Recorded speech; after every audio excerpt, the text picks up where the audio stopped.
오늘은 지난 시간에 이어서 자료 잠깐 보면서 시작을 할게요. 드디어 이제 저축 얘기가 시작이 됩니다. 그래서 이제 저축을 우리는 사실 그동안에 뭐라 그럴까요? 금리 높은 저축을 찾아내는 방법 이런 것들에 대해서 우리가 배웠었는데 실제로 저축을 좀 뜯어볼 필요성이 있어요. 왜냐하면 우리나라에서 투자의 시대가 들어섰다 이런 얘기를 굉장히 많이 하죠. 그러면 투자가 많을까요? 저축이 많을까요? 그래도 저축이 많죠. 맞아요. 이건 우리나라뿐만이 아닙니다. 금융 선진국이라고 일컬어지는 미국이나 유럽 쪽도 여전히 저축이 더 많습니다.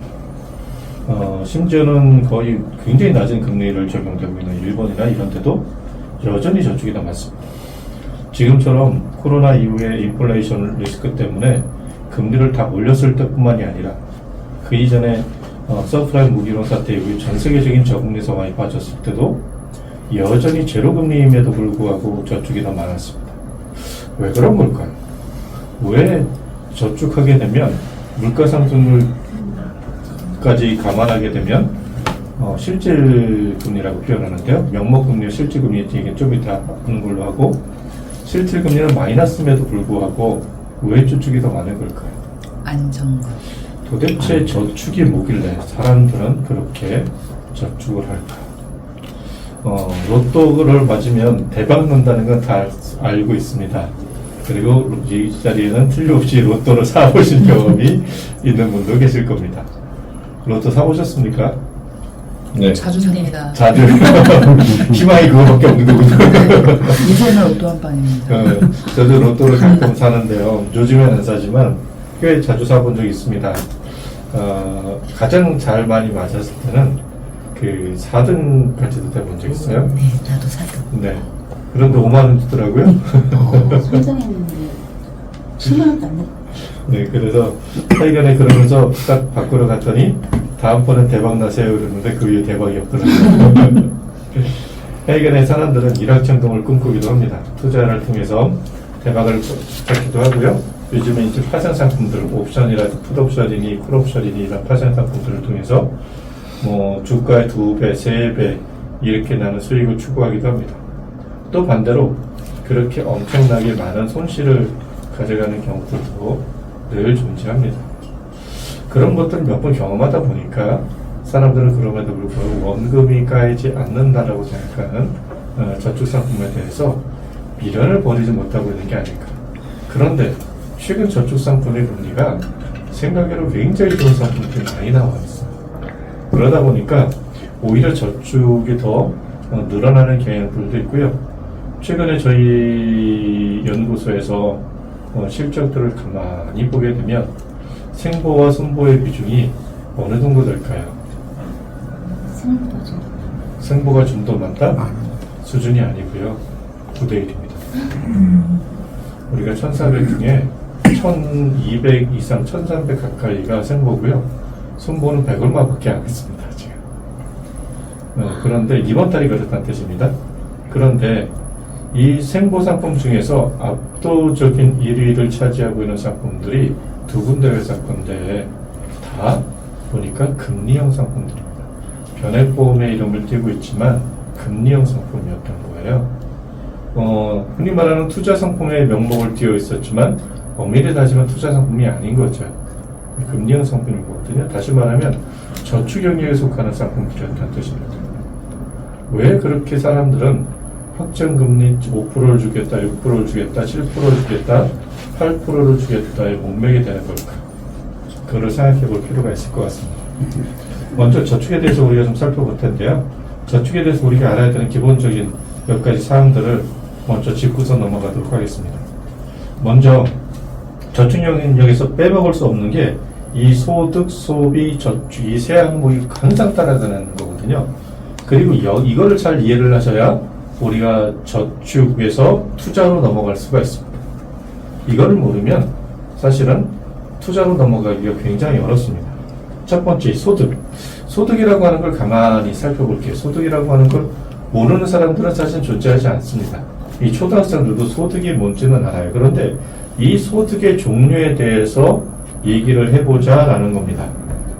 그래서 소득이라고 하는 건 그냥 되는 것이 아니라 기본적으로 전제하는 것이 있습니다. 소득활동, 다시 말하면 경제활동이라는 것을 하고 있느냐, 그 대가로 주어지는 것이 소득이라는 겁니다. 그러면 이렇게 들어갔을 때 소득과 수입이 같은 얘기다, 이게 아니니 다른 얘기거든. 소득과 수입은 전혀 다른 얘기입니다. 뭐냐 하면 여기에 조지에 이렇게 써 있네요. 소득과 수입은 차이가 있다. 예를 들어 매월 받는 봉급뿐 아니라 만기가 되지 않는 저축상품의 원금, 이자, 부동산 및 양도에서 받은 거, 이런 건 수입이다. 그런데 소득이라고 하는 거는 경제활동이라고 하는 것이 있어야 소득이란 말을 붙이게 되는 거거든요. 그래서 가계의 순자산으로 증가하는 유입액이 소득에 포함되는 게 있고 소득이 포함되지 않는 수입도 존재한다라는 그런 뜻입니다. 예를 들면 근로소득자들 같은 경우에 급여 받는 거 있잖아요. 그건 당연히 소득에 포함됩니다. 그런데 그게 아니라 우리가 이자 소득이라는 말을 쓰기는 합니다만, 배당 소득이라는 말을 쓰기는 합니다만, 이 적금의 만기액이라든지 부동산 판매 대금이라고 하는 건 이자 말고요, 원래 원금이 들어가 있죠. 그 부분은 소득이라고 부르지 않는다는 뜻입니다. 자, 그러면 소득의 종류에 대해서 잠깐 볼 텐데요. 근로소득, 재산소득, 사업소득, 이전소득. 요거는 사실은 국세청에서 얘기하는 거랑 분류가 좀 달라요. 국세청의 분류와 경제에서 얘기하는 소득의 분류는 약간 차이가 있습니다. 국세청에서는요, 소득세를 부과할 때 총 6가지의 소득세를 구분을 하고 있어요. 근로소득, 사업소득 당연히 들어가고요, 이자 배당소득 들어가고요, 부동산 임대소득 들어가고요, 기타 소득이라는 게 들어가고요, 뭐 등등등으로 이렇게 구분을 하고 있습니다. 그런데 여기서는요, 근로소득과 재산소득, 사업소득, 여기서 근로소득과 사업소득은 잘 알겠는데 재산소득과 이전소득이라는 말이 나오죠. 그럼 이런 것들은 뭐냐면 사실은 조금 전에 제가 국세청에서 분류하는 소득에 대해서 쭉 말씀을 드렸었는데 그거를 구체적으로 어디에 포함되는 거냐를 좀 보시면 되지 않을까라는 생각이 들어요. 보게 되면 첫 번째가 근로소득이라고 하는 건 당연히 무언가를 한 행동이에요.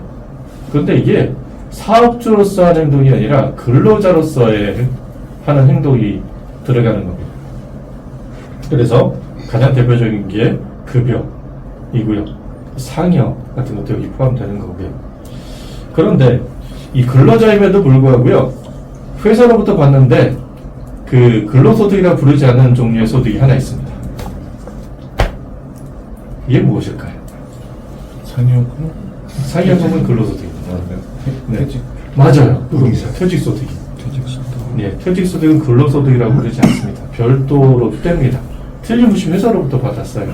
그럼에도 불구하고 회사로부터 받았음에도 불구하고 근로소득으로 분류하지 않고 별도의 과세체계를 가져가고 있는 소득입니다. 재산소득이라고 하는 것 볼까요? 재산이라고 하는 걸 가만히 보면 우리는 금융재산과 비금융재산 이렇게 나누게 되죠. 그런데 이것들은 보통 했을 때 그 재산을 가만히 두지 않고 무언가 운용을 했을 때 발생하는 소득들, 그거를 이제 재산소득이라고 합니다. 가장 대표적인 게 이자소득입니다. 이자 배당소득, 정확한 명칭은 이자 배당소득이죠. 우리가 저축에서는 이자가 발생을 하고 투자를 했을 때 배당이 발생을 하니까 그런 것들 이자 배당소득이라고 부르고요. 재산소득의 또 한 종류가 이제 금융자산이 있고 비금융자산이 있다고 그랬으니까 금융자산에서 발생하는 것은 이자소득, 배당소득이 포함되는 것 되고요. 비금융자산 있죠. 가장 대표적인 게 부동산이잖아요. 이 부동산을 가지고서 발생하는 소득이 두 종류가 있어요. 하나는 어떤 게 있냐면 당연히 임대했을 때 월세를 받는다고 이렇게 하는 임대소득이라는 게 들어가죠. 그리고요, 또 하나는 부동산 가치가 상승하거나 부동산 가치가 하락해서 발생하는 부동산 매매 차익, 양도소득이라고 그러는 거죠. 그런 것들이 또 하나의 종류가 있습니다. 이런 거를 재산소득이라고 부릅니다. 뭐 사업소득은 건너뛰고요. 자, 이건 뭐냐면요, 마지막으로 이전소득이라는 게 있는데 우리가 이전소득 받을 일들이 있을까 싶습니다. 근데 있습니다. 여러분들 다 이전소득을 받아보신 적이 있습니다. 이전소득이라고 하는 건요, 대가 없이 받는 걸 이전소득이라고 해요. A에서 B로 지워지는 것, 그런 걸 이전소득이라고 그러는데요. 여러분들이 전부 다 올해 말고요, 몇 년 전에 받았던 코로나 지원금, 이런 것들은 이전소득입니다. 우리가 무언가 경제활동을 하지 않았는데 받은 거잖아요. 그런가 하면 우리가 이제 기초연금이라는 게 있죠.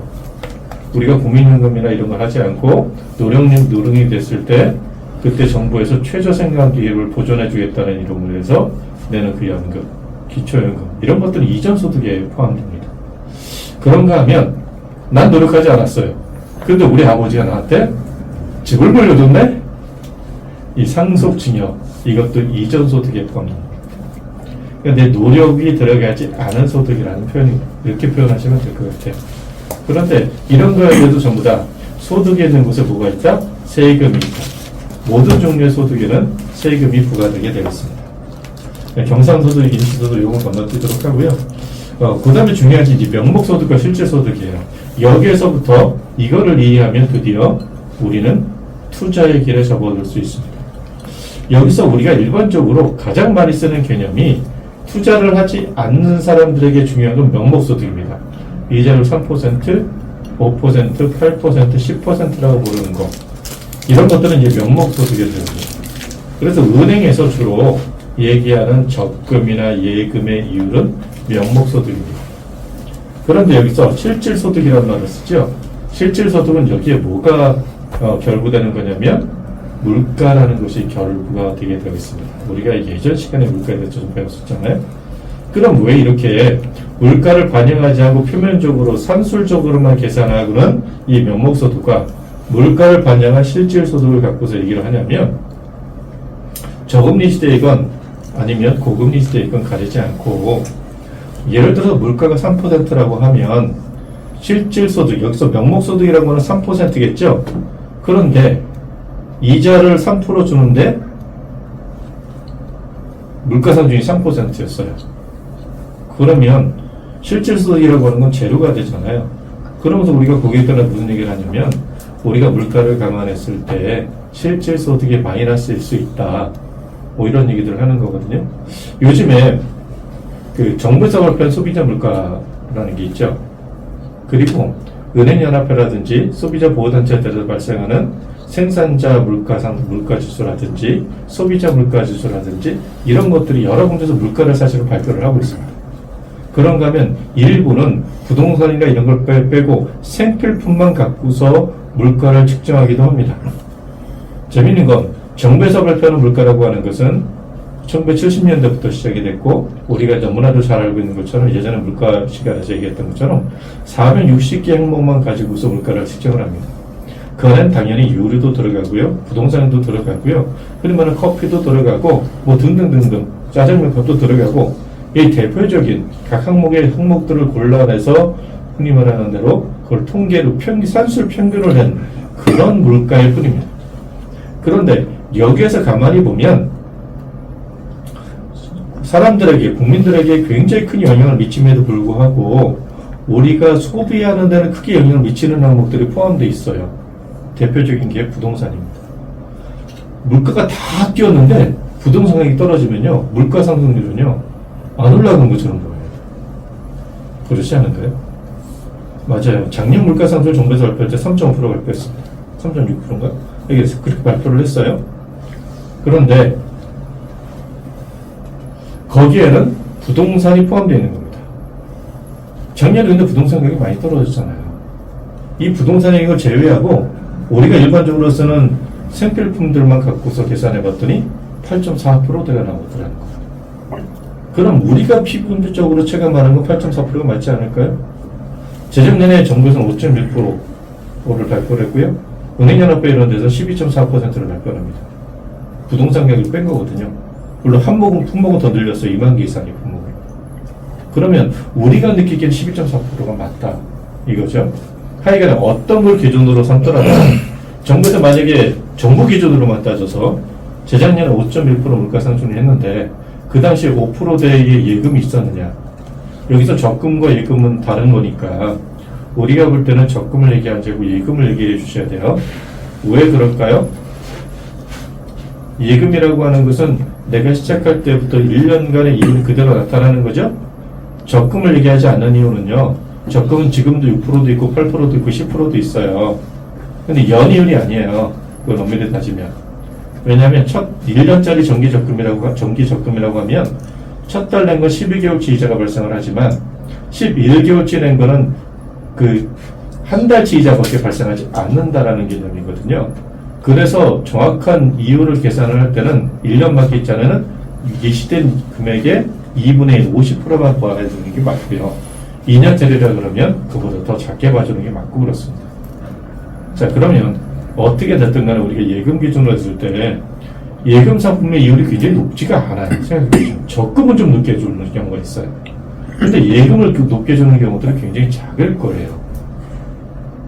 자, 그러면 5.1% 정도에서 발표를 할 때 5% 넘어가는 예금이 얼마나 있었을까요? 네, 사실은 은행에서 없었어요. 그 얘기 뭐냐면 명목소득에서 명목이자라고 하는 것은 말 그대로 4%짜리였다. 4% 줬다. 그런데 실제적인 소득에 있어서는 마이너스가 났다라는 겁니다. 이걸 우리는 투자에서 어떻게 표현할 수 있을까요? 우리가 저축하는 가장 큰 목적은 이거 아닌가요? 이자율은 좀 적지만 그래도 안정적으로 이익을 발생하기 위해서 그런 거 아닙니까? 네. 맞죠? 네. 그런데 사실은 앉은 자리에서 손해를 보는 그런 방식으로 우리는 우리의 돈을 운용하고 있었다는 뜻입니다. 맞죠?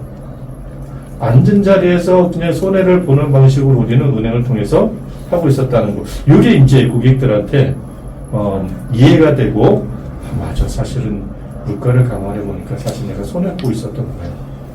근데 어떡하지? 그 이상 되는 게 없는데? 이때 여러분들이 이제 투자에 대해서 말씀해 주실 수 있는 거예요. 뭐라고? 만약에 안정적으로 물가 상승 이상으로 갈 수 있는 방법이 있다 그러면 그땐 투자하실 수 있으시겠습니까? 라는 그런 질문들을 던질 수 있게 되는 거죠. 그래서 투자 쪽으로 넘어가게 되는 겁니다. 그래서 그런 방법들을 우리가 안내를 하는 거고, 그게 과거에 저희가 변액보험에 대해서 공부를 할 때 마케팅 기법에서 나왔던 그런 얘기들이죠. 그래서 저희가 대략적으로 이 경제에 대한 걸 다 끝나고 나면 그때 마케팅에 대한 부분을 다시 한번 정리를 하게 되는 시간이 올 거예요. 그때 그 부분에 대해서도 또 말씀을 드리도록 하겠습니다.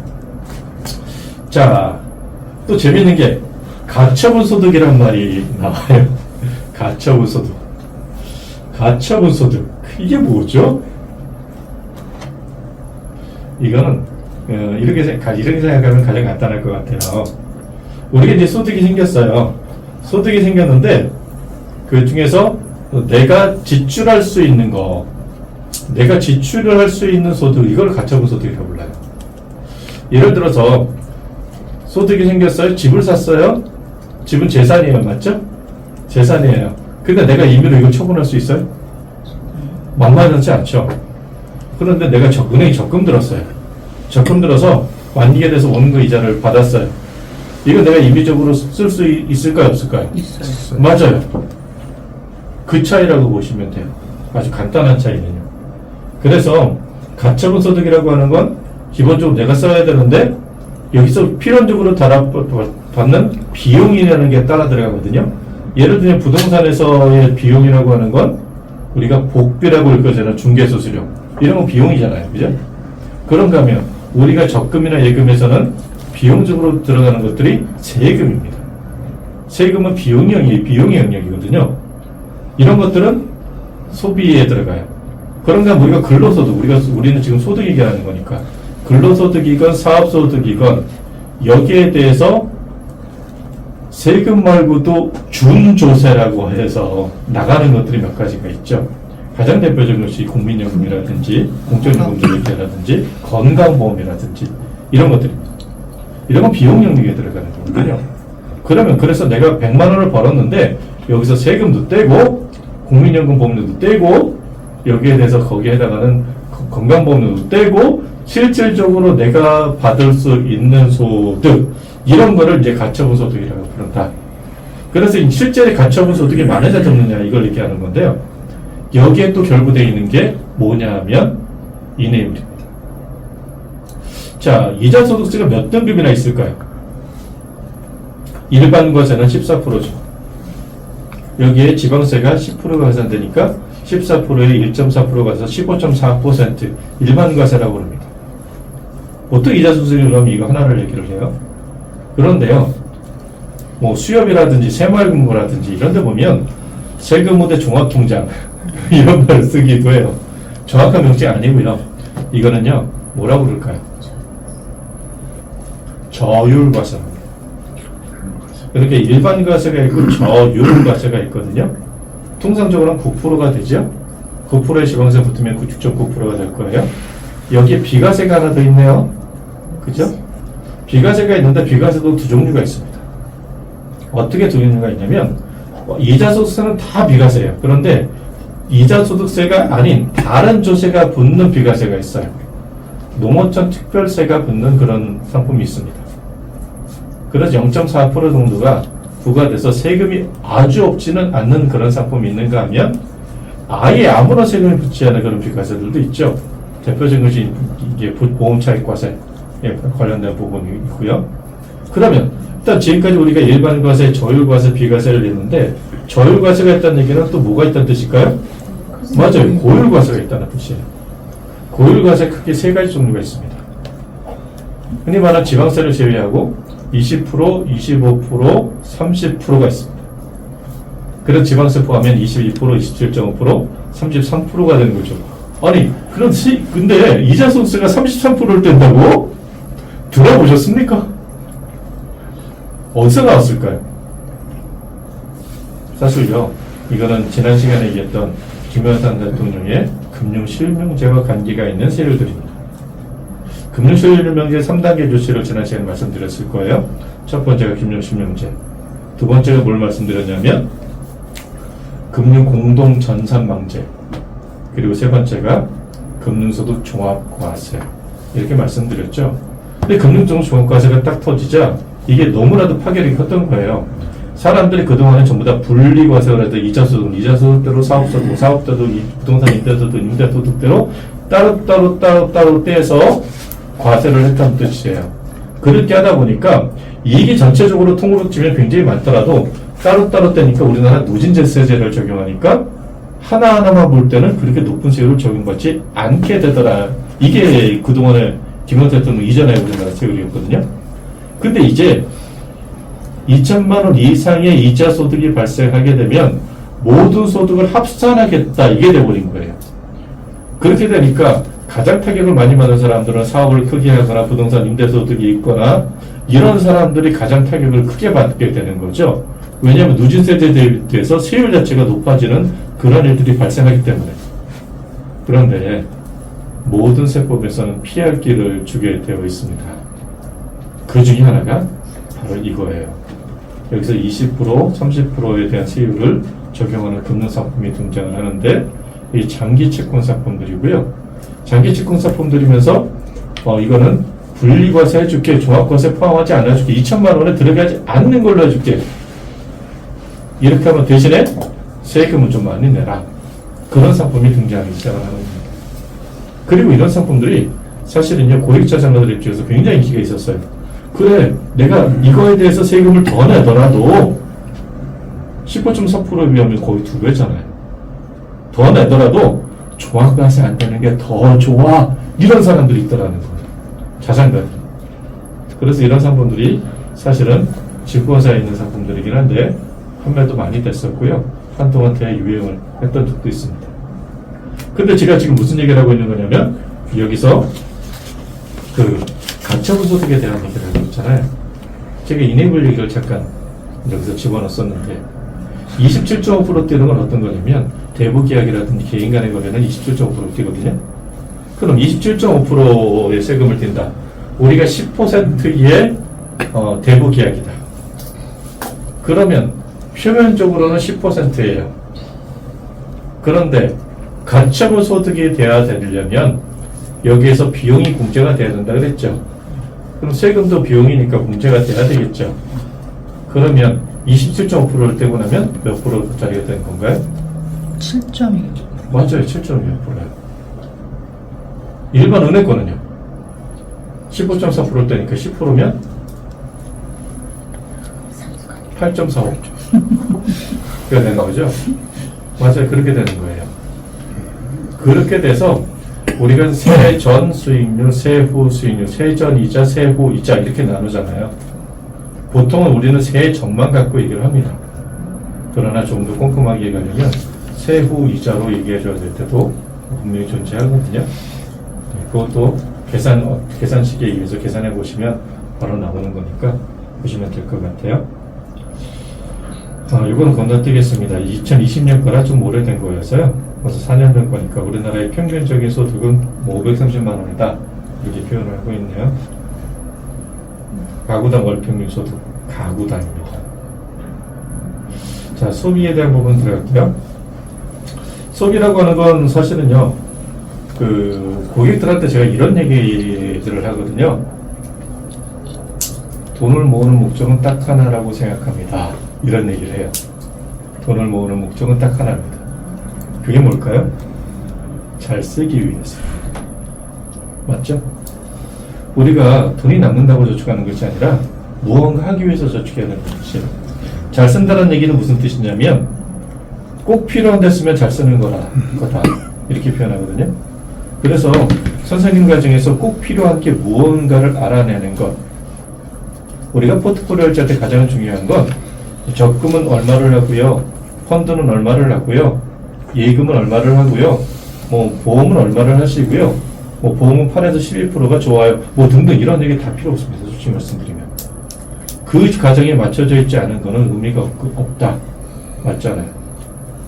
우리 가정을 위한 포트폴리오여야 된다라는 겁니다. 그 비율 자체가 중요한 게 아니고요. 그래서 보험을 얘기할 때 우리가 8에서 12%를 주로 이제 외국에서 초창기에 들어온 자료에서 그렇게 표현을 해요. 그럼 생각해 봅시다. 이재용 일가, 삼성 일가나 현대가나 SK가나 이런 데서 8에서 12% 하려면 얼마나 많이 가입해야 될까요? 맞죠? 그런가 하면 소득이 굉장히 적어서 정부에서 기초임금을 받는 이런 분들에게 8에서 12%는 얼마나 큰 돈일까요? 그러니까 이거는요, 통상적으로는 비율을 얘기할 땐 맞지만, 결국엔 고객 개개인으로 들어갈 때는 고객 개개인에게 또 맞춰서 들어가야 되는 게 아닌가, 라는 그런 생각이 들어요. 어떤 집에서는 저축을 많이 하셔야 되고요. 어떤 집에서는 투자를 많이 하셔야 되고요. 어떤 집에서는 장기 저축을 좀 더 많이 하셔야 되고, 이런 것들은 그 가정이 뭐에 의해서 결정되는 거냐면, 언제 얼마큼의 자금이 필요한가를 계산하는 거에서부터 시작됩니다. 그래서 저축하는 유일한 목적은 잘 쓰기 위한 건데, 잘 쓴다라고 하는 건 꼭 필요한 데 쓰는 거니까. 그 가정에 꼭 필요한 게 뭐가 있는지를 찾아내는 것. 이게 재무 포트폴리오에서의 가장 첫 번째 해야 되는 일입니다. 어떻게 보면요. 자, 일단 그 얘기는 옆으로 좀 센 얘기니까 들어갈 텐데요. 근데 소비하지 않는 가정, 소비. 여러분, 자린고비라고 들어보셨죠? 소비하지 않고 사는 게 즐거울까요? 아니요. 우리 정글 팀장님은 뭘 소비하는 게 제일 좋으십니까? 화면을 그쪽으로 돌려드릴까요? 뭘 소비하시면 행복하세요? 원초적인 원초적인 먹는 거. 이게 먹는 거 너무 좋아하죠. 가만히 생각해보면 사람들은 좋아하는 소비들이 있는 것 같아요. 우리 보상 씨는 어느 때 소비하는 게 행복하십니까? 가족과 여행 가는 여행 가고 그러는데 그렇군요. 여행 가는 게 굉장히 즐겁다. 제가 아는 분 중에 한 분은요, 저보다 나이가 한 5살 연분이 61가기 되셨거든요. 그런데 매주 토요일마다 차박을 하시는 분이 있어요. 기운이 예. 좋으시네. 차박을 하시는데 피곤해서 사모님이랑 같이 하세요. 혼자 하시는 게 아니고 두 나도. 분이서 그 익스플로러라고 하는 차를 딱 끌고 다니시면서 차박을 하면서 전국 각지를 돌아다니시고 그 동네에서 맛있는 걸 드시고, 자기는 이 즐거움을 뺏기고 싶지 않다. 다른 거랑 뭐 상점회사의 상무니까 또 현림 멤버니까 사장이 친구예요. 아무도 건드리지 않는 거예요. 게다가 그리고 뭐 자기가 맡은 분야가 그 회사에서 수익을 제일 잘 내. 그러니까 멋지다. 건들 일이 없잖아요. 뭐 맡은 분야가 잘 되고 창립 멤버인데다가 직급만 상무였지 사실은 사장과 친구고 뭐 그런 분이십니다. 그런데 그분이 가장 좋아하는 게 자기는 돈을 쓸 때 이렇게 쓴다. 참 멋있더라고요. 그래서 저 그분 만나면 이렇게 사시는 분이 있구나. 근데 거꾸로 생각해 봤어요. 저보고 매 주마다 차박을 하러 돌아다니세요 그러면 저는 못할 것 같아요. 제가 안 좋아하거든요. 분기병 괜찮게. 아니 분기도 저는 안 좋아해요. 저는 가면 그 숙박업소에서 자야지 왜 차에서 자? 라는 생각을 하는 사람. 화장실은 안에 있어야지. 무슨 말씀인지 이해되시죠? 네. 그러니까 캠핑을 좋아하시는 분들은 캠핑을 해야 즐겁겠지만 저는 캠핑보다는 숙박업소에서 호텔에서 자는 거 훨씬 더 좋아하는 사람입니다. 맞아요. 휴식하기 여행을 잘. 그러니까 이제 우리가 돈의 가치를 얘기를 할 때 소비를 얘기하면 그 소비가 나를 행복하기 위한 소비여야 된다는 뜻이거든요. 그래서 조금 전에 제가 고객들한테 상담할 때 꼭 필요한데 쓰여져야 된다라고 얘기를 한 거예요. 꼭 필요한데.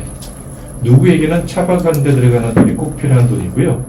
누구한테는 또 다른 데 쓰여지는 것이 꼭 필요한 돈일 겁니다. 그 얘기는 뭐냐면 사람마다 꼭 필요한 것도 사람마다 다르다 라는 뜻이에요. 그래서 이 재무적으로 우리가 흔히 말하는 재무 설계를 한다라고 하는 건 어떻게 보면 인간을 탐구하는 작업이거든요. 근본적으로 사람에 대한 공부를 하고 그 사람에게 유익한 방법들을 찾아주는 것, 그것이 우리가 해야 되는 일. 그걸 잘 하시는 분들이 컨설팅을 잘 하시는 거고 이 업계에서 성공하는 분이 아닐까 그런 생각을 합니다. 자, 지출의 종류. 여기서 보면 경상지출, 임시지출, 고정지출, 변동지출, 소비지출, 비소비지출 이런 말들이 나오는데요. 사실은 뭐 그렇게 구분이 하다 보니까 그렇게 된 걸 뿐이에요. 예를 들면 경상지출과 고정지출은 거의 같은 겁니다.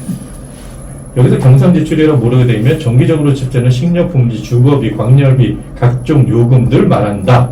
임시지출은 갑자기 필요 없는데 여행 가게 돼서 했다는 아파서 병원비 나갔다. 이런 것들 임시지출이라고 그러거든요. 그런데 고정지출이라는 개념이 이 경상지출이라는 말과 굉장히 비슷한 개념. 약간 물론 차이는 있어요. 그런데 고정지출이라고 하는 건 매달 꼬박꼬박 나가는 거예요.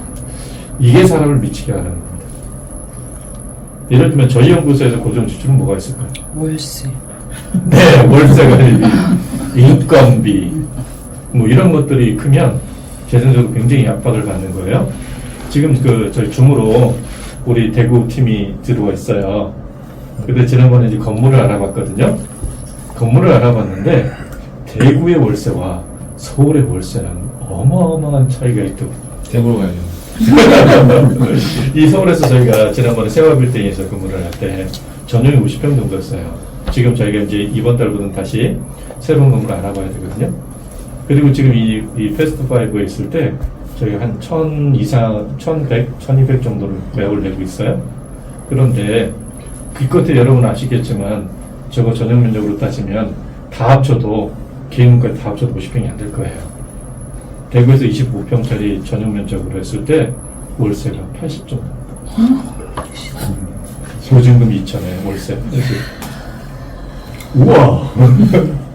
지방이 이런 경쟁력이 있어요. 우리도 이사 갈까? 부산이나 대구나 대전이나 전부 다 재택하고 농담입니다만 이게 참 이게 고정지출이라는 게 가계에도요. 우리 이제 재무설계라는 사람들이니까 고정지출이 늘어나면 큰 부담이 될 수밖에 없습니다. 그래서 이 고정지출을 줄이는데 가계에서 고정지출 중에 가장 큰 비율을 차지하는 것이 뭐냐면 사실 이제 교육비 같은 것들이에요. 교육비는 조절이 가능해요, 사실은. 그럼에도 불구하고 내가 학비만 낼 것이냐 아니면 사교육비를 얼마나 지출할 것이냐에 따라서 이게 달라지는 부분들이라고 보시면 될 것 같습니다. 그래서 이제 이 고정지출 줄이는 비용, 특히 우리가 월세 사시는 분들이 있고 전세 사시는 분들이 있잖아요. 월세를 사는 게 좋을까요? 전세를 사는 게 좋을까요? 자, 이 말이 꼭 맞지 않습니다.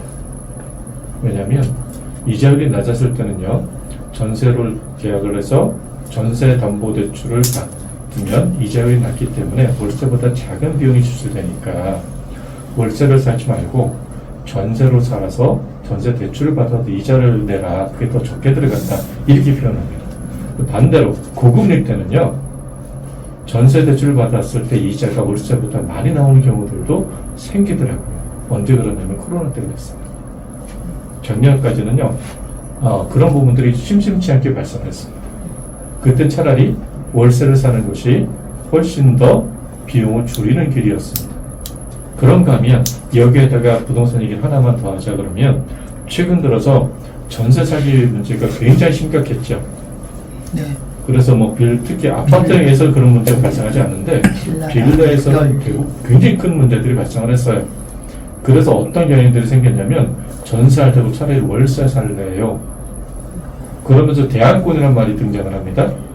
대안권. 이게 뭐냐면 꼭 받을 수 있는 보증금이라는 게 존재해요. 그게 보통 2천만 원 정도 수준이거든요.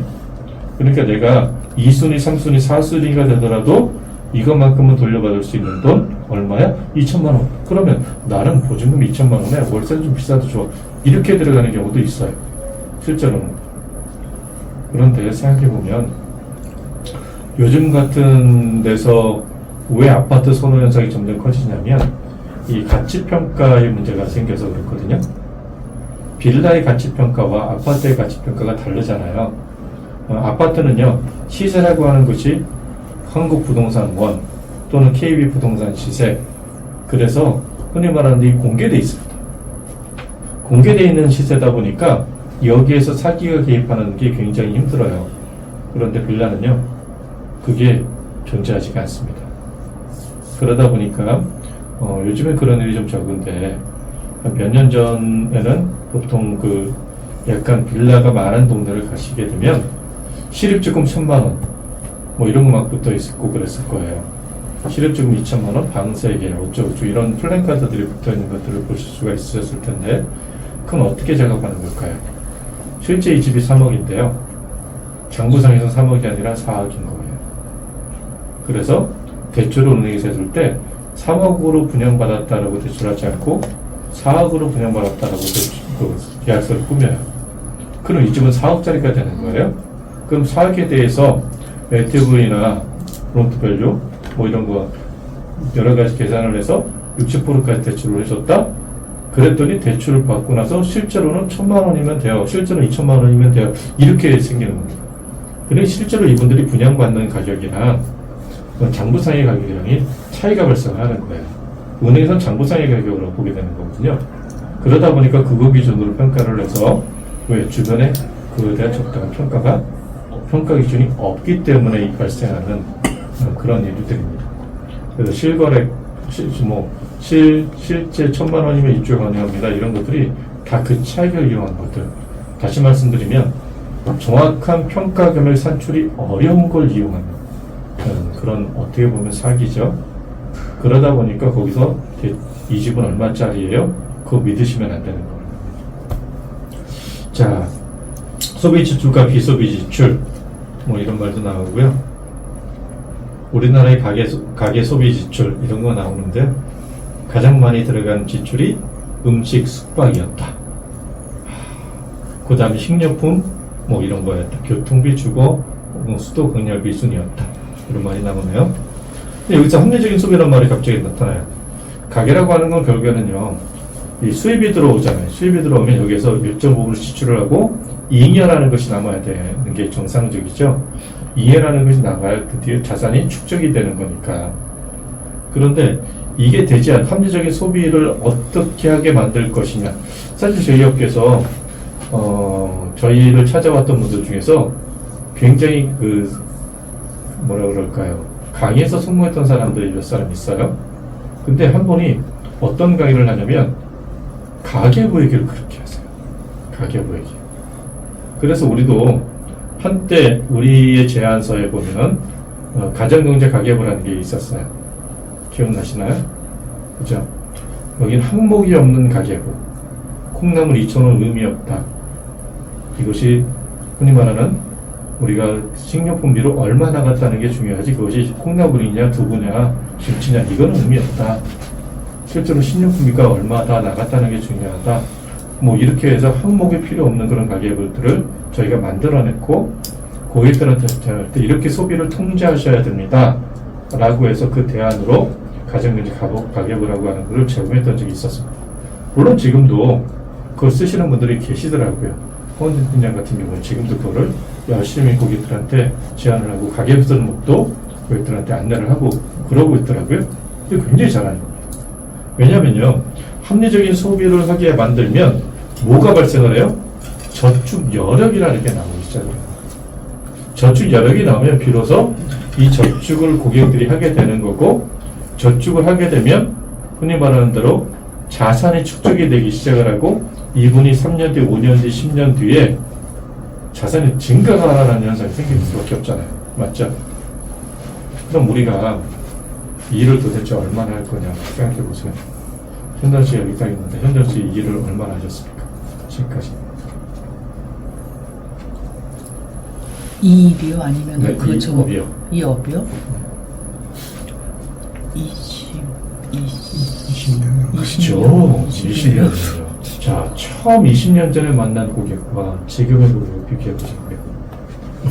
제가 이 일을 시작하고 있다가 흔히 말하는 임직원 시절에서 컨설턴트로 잡체인지를 했을 때, 그때부터만 계산하더라도 20여 년이 훨씬 지난 것 같아요.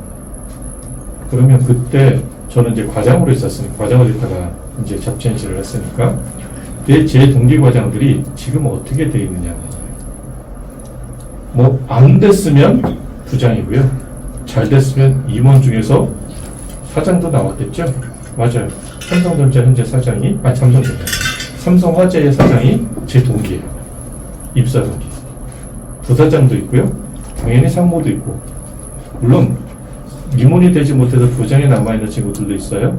은행에 있는 친구들은 대부분 지점장을 하다가 명퇴를 하거나 명퇴를 안 하고 그냥 임금 피크제에서 그냥 있는 친구들도 존재해요. 증권사에 있는 친구들도 부장 아니면 임원들이에요. 그러면 과장 때의 생활 수준과 지금의 생활 수준이 달라졌을 거잖아요. 최근 들어서 어떤 일들이 벌어지냐면, 친구들의 자녀들이 결혼을 하고 손주를 낳고 이런 일들이 벌어집니다. 꾸준히 우리가 이 일을 계속했다면 어떤 일들이 벌어졌을 거냐면, 아이들이 결혼했을 때 당연히 그거는 새로운 식구들이 발생하는 사건이 생기고, 출산을 했을 때 새로운 가족들이 생기는 사건들이 발생을 하면서 우리가 무언가 더 할 수 있는 이런 일들이 벌어질 겁니다. 2년 전인가 3년 전에 제가 국립공원공단에 가서 강의를 했는데, 은퇴전자 과정에서 만났던 한 분이 지난달에 연락이 오셨어요. 뭐라고 연락이 왔냐면, 이번에 제가 둘째 아들이 결혼을 합니다. 축의금 보내란 얘기인가라는 생각이 들었습니다. 근데 그게 아니더군요. 그게 아니고, 지난번 저희 아들 해줬던 것처럼 우리 며느리도 좀 조정해 줄 수 있으실까요? 이렇게 연락이 온 겁니다. 땡큐죠. 네, 맞아요. 그래서 그 며느리한테 결혼 축하한다고 연락을 하고 컨설팅을 들어갔어요. 그래서 일단 1차적으로 다 끝나서 이제 물론 당연히 성과도 있었고, 그리고 나서 추가적으로 신혼여행을 갔다 오면 2차 컨설팅을 들어가는 걸로 했습니다. 자, 이런 것들이 뭐냐는 거예요. 결국엔 우리가 이 일을 오래 했을 때 합리적인 소비를 하게 만들어주면 3년 뒤, 5년 뒤, 10년 뒤에 우리에게 고객들의 가처분 소득이 많아지게 되고, 그러면 무언가 고객으로 해서 해줄 수 있는 것이 더 늘어나게 되지 않을까라는 겁니다. 최근 들어서 우리가 7%, 8% 확정금리 연금들을 또 말씀드리고, 작년 말부터 올해 초까지 우리가 흔히 말하는 단기납 종신보험에 대한 얘기도 좀 했었고, 최근 들어서 환급률을 굉장히 높이는 상품들이 등장을 보험사에서도 하고 있고, 은행 상품들도 그렇고, 이네이블도 그렇고, 이런 것들이 됐을 때 여력이 없는 사람이 할 수 있겠느냐는 아니잖아요. 결국에는 우리가 고객을 부자로 만들고 여력이 있게 만들어주고, 그렇게 됨으로써 우리의 영역이, 우리의 영역이 더 커지게 되는 거예요. 그게 아마 우리가 하는 일의 가장 큰 장점이지 않을까. 그게 보람이기도 하고요. 그렇게 해서 자산이 늘어나고 고객도 부자가 되고 우리도 같이 부자가 되고 고객도 수입이 늘어나고 우리도 같이 수입이 늘어나고 그렇게 만드는 게 아닌가. 그것은 그 출발이 합리적인 소비를 할 수 있게끔 만드는 것부터 시작하게 된다. 그리고 그 합리적인 소비를 할 수 있도록 우리가 항목들을 조정해주는 작업도 하는 것이 필요하다. 이렇게 보시면 될 것 같습니다. 자, 구매 전 단계, 구매 단계, 요거에 대한 얘기를 할게요. 요거는요, 예전에 강의 때 좀 썼던 건데, 한참 강의를 할 때 이런 강의를 했던 적이 있었어요. 그 초등학생들이나 이런 사람들을 대상으로 해서 특히 이제 그 도서관에서 강의를 할 때 어떤 걸 했었냐면, 도서관에 오면 돈이 보인다. 라는 주제로 한참 강의를 했었던 적이 있었습니다. 그때 거기에서 그 자녀들 대상 경제교육 하겠다. 그리고 근데 그 자녀들 대상 경제교육이 아니고요. 자녀를 둔 부모 대상으로 한 경제교육입니다. 그거 할 때 굉장히 성과들이 괜찮았었거든요. 근데 거기 핵심이 이거였습니다. 그 자녀들이 경제에 대해서 어떻게 교육시킬 것이냐. 아이들에 대해서 어떻게 부모가 자녀들 경제교육을 시킬 것이냐. 이게 그 강의 주제였었거든요. 그 중에 한 꼭지가 뭐냐면 자녀들이 이것을 필요한 소비냐 필요하지 않은 소비냐 이거를 판단할 수 있게끔 해줘야 된다. 그래서 등장했던 용어가 있었습니다. 니즈냐 원트냐에 대해서 얘기했던 거죠. 이게 니즈야 원트야. 네가 갖고 싶은 거야 필요한 거야. 이거를 물어보게 된다. 무언가를 하나를 마트에서 집을 때, 장난감 하나를 집을 때 이것이 필요한 거냐 아니면 내가 그냥 갖고 싶은 거냐 이거에 대해서 판단하게 하는 그런 질문들. 이거를 아주 어렵게 설명하는 것이 아니라 리지아 원티아라고 하는 영어 단어 2개를 가지고서 게임처럼 아이들한테 얘기를 해주면 아이들이 그때 처음에는 재미있게 이거 원트 이건 니즈 그렇게 얘기하지만 결국에는 이것이 소비의 습관을 결정하게 만들게 된다. 그런데 이거는요, 제가 왜 그런 얘기를 했을까요? 엄밀히 따지면 생각해 보세요. 누구한테 하는 얘기입니까? 부모한테 하는 얘기입니다. 우리들도요, 사실은요, 소비 패턴 할 때 니즈냐 원트냐를 생각하지 않고 하는 경우들이 많죠. 그리고 거기서 더 나가서 강의 때는 무슨 얘기를 하냐면 내가 필요하지 않음에도 불구하고 갖고 싶은 게 있습니까 없습니까? 있어요. 그거 해야 된다는 거예요. 그거 해야 된다는 거예요. 했는데 어떤 기준으로 나에게 주는 선물로 해야 된다는 거예요. 그러니까 꼭 우리가 필요한 것만 살 수는 없으니까. 그죠? 그런데 그거를 고민하지 않고 늘상 선물로 가져가는 사람이건 안 되는 거잖아요. 자, 그런 얘기들은 사실 옛날 강의지만 옛날 강의 때 좀 했던 강의 생각이 듭니다. 그게 바로 여기 그대로 나오네요. 우선 필요, 니즈냐, 욕구, 원트냐 이런 말이 바로 교재에도 나오죠. 여기서 나온 말입니다. 니즈냐, 원트냐. 그래서 그러면서 그 강의에는 이렇게 표현했어요. 파란 요지 줄까, 빨간 요지 줄까 이렇게 표현했었습니다. 똑같은 게 뭐냐면 매트릭스에 나오는 겁니다. 빨간 알약 먹을래, 파란 알약 먹을래. 이 알약을 먹으면 현실 세계에서 진짜를 알 수 있게 될 거고 이 알약을 먹으면 지금처럼 행복하게 살 때 진실을 알고 싶어, 현재 안주하고 싶어. 매트릭스에 그거 나오잖아요. 그죠? 동일한 선택이라는 뜻입니다. 그럼 니즈를 선택할 거냐, 원투를 선택할 거냐. 우리가 먼저 필요를 선택하지만 그럼에도 불구하고 욕구도 당연히 우리는 반영을 해야 된다. 그 정도 보시면 될 것 같아요. 구매 단계에서 얘기하는 건 뭐냐면 꼭 필요한 거 됐어. 또는 나 갖고 싶은 거 있어. 그러면 합리적인 구매가 돼야 된다는 거죠. 가장 효율적인. 우리가 하는 일이라는 건 단기 저축을 50만 원 해야 돼요. 펀드를 30만 원 해야 돼요. 연금 30원 있으셔야 돼요. 그런데 뭘로 할 겁니까? 그 다음 문제가 이거거든요. 저축을 하는 지금처럼 은행 가셔서 3%짜리, 2%짜리 하실 겁니까? 아니면 저희가 알려드리는 고급 정보를 가지고 7%짜리, 8%짜리, 10%짜리 하시게 될 겁니까? 하실 겁니까? 인 거잖아요. 수단을 바꾸는 작업을 하는 거거든요. 그래서 재무설계 세 번째 세 단계가 있다고 저는 생각을 하는데, 첫 번째 거는 뭐냐면 있는 거 다 끄집어내라. 당신이 갖고 있는 거, 지금까지 하고 있는 거 제일 먼저 그래프를 그려서 우리가 언제 무슨 일이 있고 그거에 얼마만이 돈이 필요한지 알아내는 게 첫 번째 단계. 두 번째, 적금이건 펀드건 보험이건 이런 거 다 끄집어내서 그것이 거기에 맞춰져 있는가를 확인하는 두 번째 단계. 그리고 세 번째 단계가 가장 효율적인 수단으로 바꾸는 세 번째 단계. 이 세 개에 따라서 당신의 인생이 바뀌게 될 거다. 3년 뒤에, 5년 뒤에, 10년 뒤가 바뀌게 될 거다. 이 얘기를 해요. 지금 강의에서도 그 얘기를 합니다. 그러면 이 구매 단계에서 하는 건 그거거든요. 어차피 우리는 필요에 의해서 사거나 니치에 의해서 사거나 원티에 의해서 삽니다. 가장 그러면 합리적으로 할 수 있는 건 수단은 무엇이냐를 얘기하는 것이 이 구매 단계에서 일어나는 일이다. 우리가 금융 상품을 선택할 때는 마찬가지거든요. 우리가 5%짜리 상품 선택할 거냐, 6% 선택할 거냐, 7% 선택할 거냐, 8% 선택할 거냐. 다르죠? 근데 여기서 뭐가 들어가요? 최근 들어 여러분 판매량이 굉장히 많이 늘어났던 확정금리를 제공해주는 연금을 보시죠. 표면적으로는 금리가 8%가 좋아요? 7%가 좋아요? 8%.